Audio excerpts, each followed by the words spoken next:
Hello and welcome to another story time at the Massanutten Regional Library. I'm Miss Stephani, the Children's Librarian at the Page Public Library, and since summer's coming up, I thought I would do a special story time for you kindergartners out there, and it's going to be about fairy tales, but these fairy tales kind of have a twist to it. There's something a little different about it, and as I read these three books, see if you can figure out kind of what that twist is. And the first one we're going to read today is called The True Story of the Three Little Pigs. Everyone knows the story of the Three Little Pigs, or at least they think they do. But I'll let you in a little secret. No one knows the real story, because no one has ever heard my side of the story. I'm the wolf, Alexander T. Wolf. You can call me Al. I don't know how this whole big bad wolf thing got started, but it's all wrong. Maybe it's because of our diet. Hey, it's not my fault wolves eat cute little animals like bunnies. It's just the way we are. If cheeseburgers were cute, folks probably would think you were the big bad wolf too. But like I'm saying, the whole big bad wolf thing is all wrong. The real story is about a sneeze and a cup of sugar. So this is the real story. Way back at Once Upon a Time, I was making a birthday cake for my dear old granny. I had a terrible sneezing cold, and I ran out of sugar. So I walked across the street to ask my neighbor for a cup of sugar. Now this neighbor was a pig, and he wasn't too bright either. He had built his whole house out of straw. I mean, who in their right mind would build a house of straw? So of course, the minute I knocked on the door, I fell right in. I didn't want to just walk into someone else's house, so I called, little pig, are you in?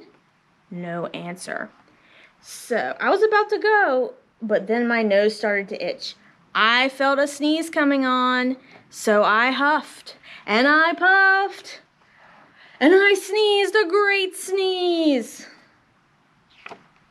And you know what? The whole straw house fell down. And in the middle of the pile of straw was the first little pig, dead as a doornail. He had been home the whole time.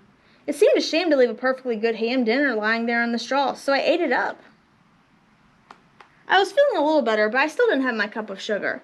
So I went to the next neighbor's house. This neighbor was the first little pig's brother. He was a little smarter, but not too much. He had built his house of sticks. I rang the bell on the stick door. No one answered, so I called, Mr. Pig, are you in? He yelled back, go away, wolf, you can't come in. I'm shaving the hairs on my chin. I just grabbed the doorknob when I felt another sneeze coming on. I huffed, and I snuffed, and I tried to cover my mouth, but I sneezed a great sneeze, but you're not going to believe this, but this guy's house just felt like his brother's. When the dust cleared, he was the second little pig, dead as a doornail. Wolf's honor. And you know that food will spoil if you leave it in the open, so I did the only thing there was to do. I had dinner again.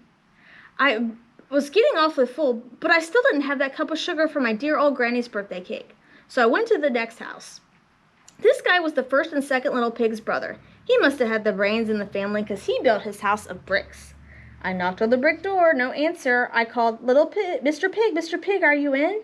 And do you know what that rude little porker answered? Get out of here. Don't bother me again. Talk about impolite. He probably had a whole sack full of sugar, and he wouldn't give me one little cup for my dear sweet old granny's birthday cake. What a pig.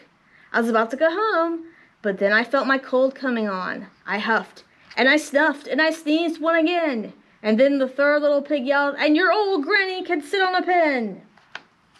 Well, I'm a pretty calm fellow, but when someone talks about my granny like that, I go a little crazy. When the cops drove up, of course I was trying to break down this little pig's door, and the whole time I was huffing and puffing and sneezing and making a real scene. The rest, as they say, is history. The news reporters found out about the two pigs I had for dinner. They figured a sick guy going to borrow a cup of sugar didn't sound very exciting. So they jazzed up the story with all that huff and puff and blow your house down, and they made me the big bad wolf. That's it, the real story. I was framed. But maybe you could loan me a cup of sugar? The end. All right, so our next story is called Hansel and Gretel, and some of you guys may have heard this story. It's called part of the Grimm fairy tales, but this one has a bit of a twist in it, and let's read and find out what happens. Deep in the forest, in a home completely made entirely out of gingerbread, there lived a witch named Willow. Willow wasn't like most witches. She only used good magic because Willow was a good witch. One day when she was out in the forest, Willow spotted a trail of breadcrumbs. She decided to find it, and at the end of the trail she found 2 children.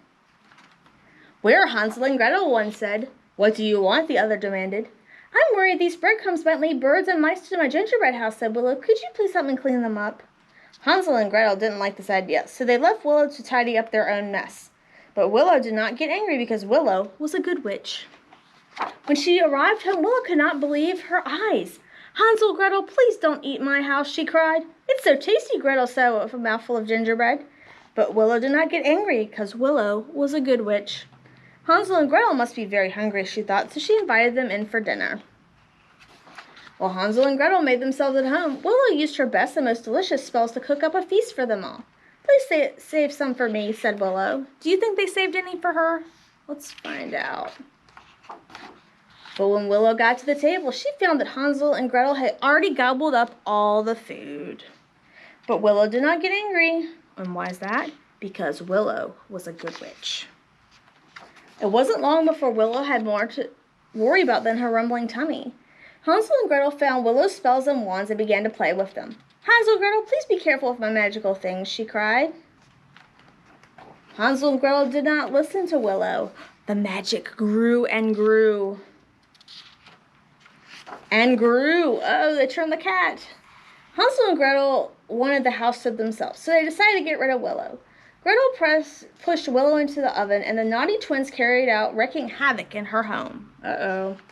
Until it was bursting with magic.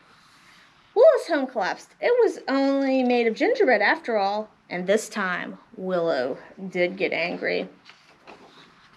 What do you think she did? Because as it turns out, Willow wasn't always a good witch. She turned them into gingerbread. And that's the end of that book. All right, we're going to read one more fairy tale with a twist. And this one is called Goldilocks and the 3 Dinosaurs. I thought it was bears. Well, let's see what happens when we have Goldilocks and the 3 dinosaurs. Once upon a time, there were 3 dinosaurs. Papa Dinosaur, Mama Dinosaur, and some other dinosaur who happened to be visiting from Norway. One day, for no particular reason, the 3 dinosaurs made up their beds, positioned their chairs just so, and cooked 3 bowls of delicious chocolate pudding of varying temperatures. "Oh boy," said Papa Dinosaur in his loud, booming voice. "It is finally time to leave and go to the, someplace else." "Yes," continued Mama Dinosaur, "I sure hope that no innocent little child happens by our unlocked home when we are, someplace else." And then the other dinosaur made a loud noise that sounded like a big evil laugh, but it was probably just a polite Norwegian expression. The 3 dinosaurs went someplace else and were definitely not hiding in the woods waiting for an unsuspecting kid to come by. Sure enough, 5 minutes later, a poorly supervised little girl named Goldilocks came by. Just then the forest boomed with what could have been a dinosaur yell, "Gotcha!" But I'm pretty sure that was just the wind. Either way, Goldilocks was not the type of little girl who listened to anyone or anything. For example, Goldilocks never listened to warnings about the dangers of barging into strange, enormous houses. So as soon as Goldilocks came across a strange, enormous house, she barged right in. Inside, Goldilocks immediately smelled the 3 bowls of delicious chocolate pudding. Said Goldilocks, "that chocolate pudding smells delicious. If only I could get up to the top of the counter." Then Goldilocks noticed a very tall ladder which happens to be there and certainly wasn't left on purpose. Goldilocks climbed the ladder and found herself face to face with 3 gigantic bowls of chocolate pudding. The first bowl of chocolate pudding was too hot, but Goldilocks ate it anyway because, hey, it's chocolate pudding, right? The second bowl of chocolate pudding was too cold, but who cares about the temperature when you've got a big bowl of chocolate pudding? The third bowl of chocolate pudding was just right, but Goldilocks was in such a roll right now that she hardly noticed. Soon Goldilocks was stuffed like one of those delicious chocolate-filled little girl bonbons. Tired and groggy, Goldilocks noticed 3 chairs in the living room, so she climbed out the ladder and walked out of the kitchen. The first chair was too tall, the second chair was too tall, but the third chair was too tall. Goldilocks wasn't going to climb that high just to sit in some chair, so she hiked over to the bedroom. When she got there, Goldilocks noticed that the beds were gigantically big. "What's going on around here?" groaned the exhausted girl. "The bears that live here must be nuts." Just then, the room was full of a loud booming noise that was either a passing truck or a dinosaur gloating, "A few more minutes and she'll be asleep. Delicious chocolate-filled little girl bonbons are yummier when they're rested." Even a little girl who never listens to anyone could hardly ignore that. Goldilocks took a minute to stop and think, which was longer than she was used to stop and thinking. "Hey," she told herself, "this isn't some bear's house. This is a dinosaur's house." Say what you want to about Goldilocks, but she was no fool. As quickly as she could, she ran to the back door and got out of there lickety-split. And just then, a loud plane flew by, which sounded pretty much like a trio of dinosaurs yelling, "Now!" or "Charge!" or the Norwegian expression for "chewy bonbon time." Suddenly and completely coincidentally, the three dinosaurs had rushed through the front door, but they were too late. Goldilocks was gone, and all that was left in the house were three disappointed dinosaurs. The end. Or is it? And the moral is, if you find yourself in the wrong story, leave. So there Goldilocks is with the three little bears now. And the moral for the dinosaurs is, lock the back door. The end. All right, well, thank you so much for joining me for these fairy tales with a twist. I hope each one of you has a wonderful summer. And the library, the ones in Page County are in Luray and Shenandoah. We're going to have a summer reading program starting June 7th. And we're going to have lots of fun books and prizes, and it's going to be really great. And I'll include some information that for your adult at the end of this video. So thank you again, and I look forward to share more stories with you soon. Have a good day. Bye.